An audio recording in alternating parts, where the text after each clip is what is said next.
beloved Boss Mike Cervera. Kay Manong Bongbong, mga kababayan, ito ang problema kasi, mga kababayan ko, sa kabila ng ginagawa ng Pangulo na mga pagtatrabaho, abay sinisisi ng sinisisi. Diba? Madaling araw pa kami. Uy, parang ano lang neto, kaka-schedule kaninang umaga lang ito na. Ano yan, Boss Mike? Ito pala ang dahilan, mga kababayan, ng pagbaha dyan sa Davao. Pasok! Panahon pa po ba ni Duterte? Ganun po ba hanggang ngayon? I think 2019. 2019. 2019. Yeah, 2019, yes. So, I mean, nung 2016, it was also your predecessor, Governor Gwen Garcia, who was sitting in that chair. Were there flood control projects being built in Cebu then? Well, it's not for me to say, but what I can tell you is 2019 nagsimula. Nako, ayaw pasisihin yung isa. Eto, mga kababayan kasi noong 2016, alam nyo naman na si Gwen Garcia, kalyado ni Digonyo, di ba? At ngayon nga, nung naupo na si Pangulo, noong 2022, mga kababayan ko, abay lumipat na kay Pangulo. At nga, eto sinasabi naman, netong si bagong gobernadora ng Cebu, abay 2019 pa raw. Di ba? Mga kababayan, hindi yata rin sigurado na ang paggawa ng mga flood control dyan sa may Cebu ay panahon ni Digonyo. Ngayon, dahil nga ang presidente ay Pangulo at maraming ang presidente ay Pangulong Bongbong, marami ngayon yung mga kritiko na ginagamit yung pagkakataon para isisi kay Pangulong Bongbong itong nangyari, no? Nangyaring mga pagbaha diyan po sa Cebu. Grabe ito. Hindi ho basta-basta, mga kababayan, yung nangyaring pagbaha diyan sa Cebu dahil dinaig pa niyan ang Malaundoy nung araw. Nung 2009, kung inyong natatandaan, 2009, nangyari ho, September yan, September po yan, 2009. Kung hindi ako nagkakamali, tama nyo ko. September, 2009, mga kababayan, niragasa ng undoy ang Kamaynilan at Karatig probinsya. Di ba? Mga kababayan, yung nangyari sa kanila, mas malala pa ho. Kung naranasan nyo yung undoy nun, mas malala po ang nangyari diyan po sa Cebu. Ganon. Malupit po. Opo, ha? So ngayon, eto na ngayon. Ang mga kritiko ni Pangulo, tulad ni Kiko Barsaga na panutsarin, siguro sa pagkakapanot niya, nadamay na pati utak niya. Mga kababayan, kasalanan ni Bongbong Marcos daw yan. Kasi daw hinahayaan na magnakaw yung mga ilang malapit dyan. Ganun ho yung sinasabi. Oo, ganun yung sinasabi. Ngayon, mga kababayan, nadidiscover na ho ng mga tao kung ano yung sanhi. Sanhi ng pagbaha, yan. Yung kagagawan ni Digong na noong 2019 ayon sa gobernadora, pero yung ayon sa mga tao, 2016 pa lang nag-umpisa na maggawa-gawa ng pagkakakitaan itong si Digonyo.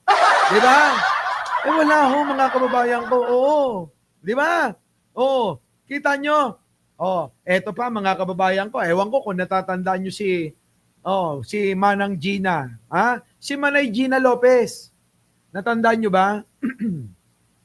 Ginawa niya hong DNR secretary. Nung tumutol sa pagmimina, eto, tandaan nyo to ginawa niyang DENR secretary, etong si Manay Gina Lopez. Tapos po, mga kababayan, ang ginawa ni Digong, binola-bola lang. Binola-bola lang ni Digong na kunyari ay makakalikasan ang Digong na yan. Digunyo nga eh. Sobrang demonyo. Yung sinasabi ni Digong kasi sa harapan nyo, hindi yun ang totoo eh. Pambobola yun. Talagang sasabihin niya sa harapan mo kung ano yung gusto mong marinig. Pero sa kabila nun, naku, Diyos ko ka, hindi yun mangyayari. Ano nangyari? Dahil nga hindi kinaya ni Manay Gina yung pressure. Dahil nga walang nangyayari sa mga advokasya niya na protektahan ang mga kalikasan. Ha? Tulad dyan sa Cebu. Ha?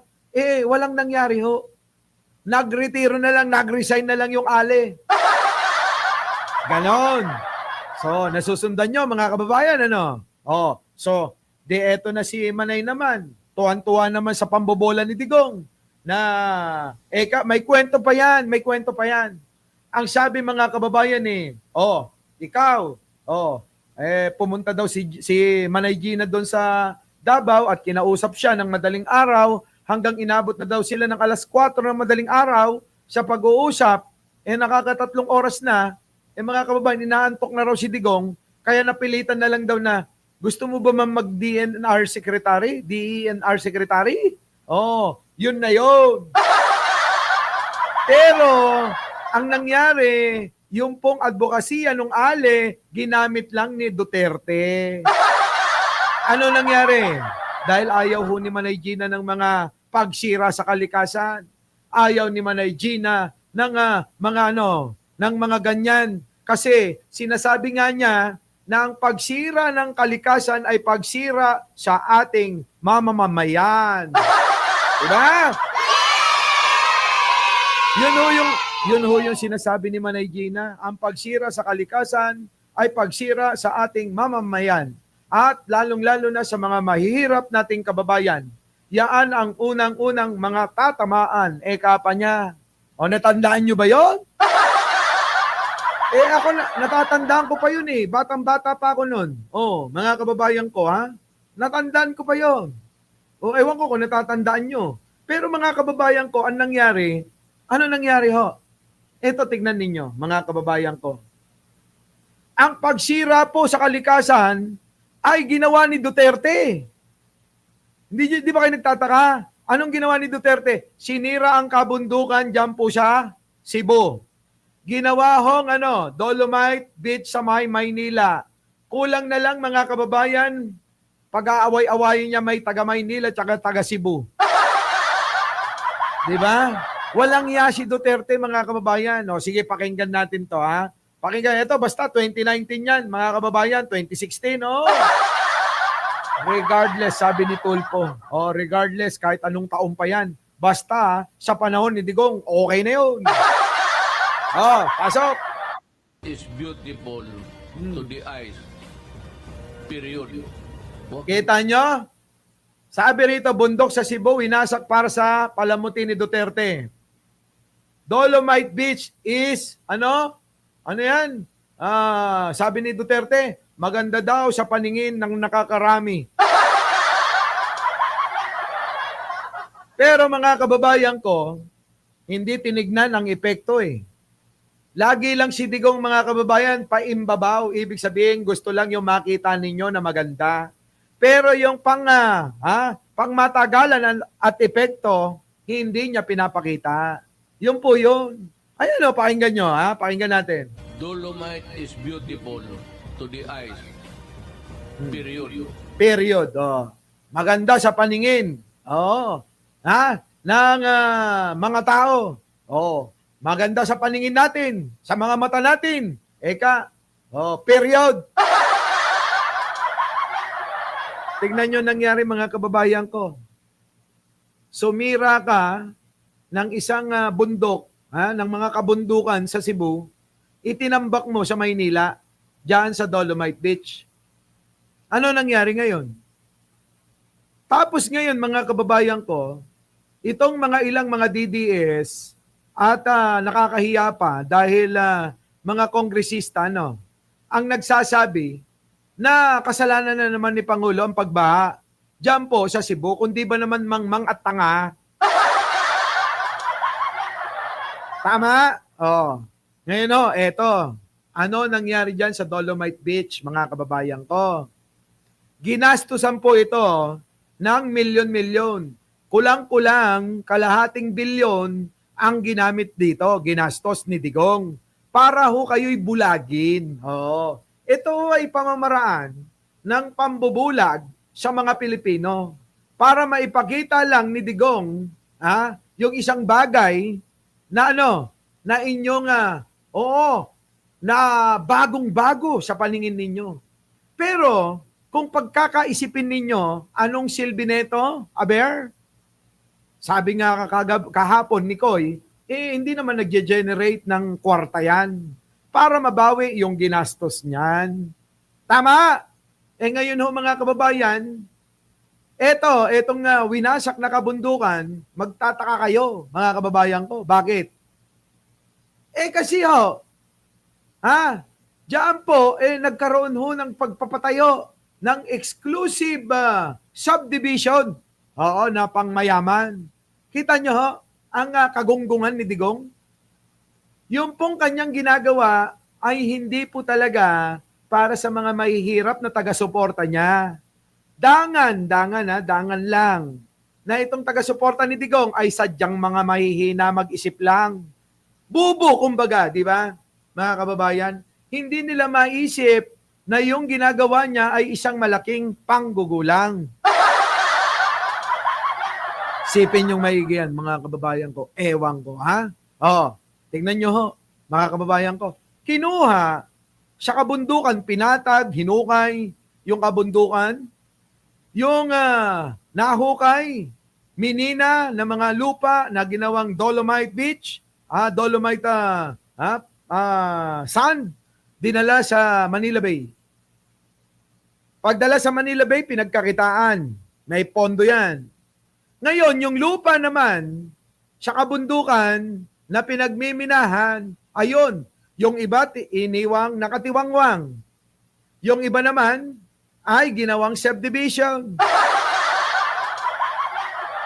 Diba? Sabi, grabe yung pang ninegosyo ni Digong sa gobyerno eh. Diba? Tignan nyo tingnan nyo ang isang Manay. Manay, pasok. It is right in the Constitution. And that is premier above all.